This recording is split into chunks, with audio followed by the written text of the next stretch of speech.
கொலோசியர் 2ஆம் அதிகாரம் 14வது வசனம் சொல்லுகிறது, நமக்கு எதிரடையாகவும் கட்டளைகளால் நமக்கு விரோதமாகவும் இருந்த கையெழுத்தை குலைத்து அதை நடுவில் இராதபடிக்கு எடுத்து சிலுவையின் மேல் ஆணி அடித்து என்று சொல்லப்பட்டிருக்கிறது.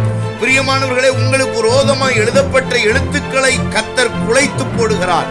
உங்களுக்கு விரோதமாய் சத்துரு, பிசாசு, உங்கள் சொந்த பந்தங்கள், உங்கள் எதிராளிகள் அநேக கையெழுத்துக்களை அவள் எழுதியிருக்கலாம். இதுதான் உன் தலையெழுத்து, இதுதான் உன் வாழ்க்கை, உன் வாழ்க்கை இப்படித்தான் இருக்கும் என்று அநேகர் எழுதி வைத்திருக்கிற எழுத்துக்களை எல்லாம் என் ஆண்டவராகிய கர்த்தர் அவைகளை குலைத்து சிலுவையிலே ஆணி அடிக்கிறார், ஆணி அடித்திருக்கிறார் என்று வேதம் சொல்லுகிறார். அதனால யார் என்ன சொன்னாங்கன்றதை நீங்க யோசிக்காதீங்க.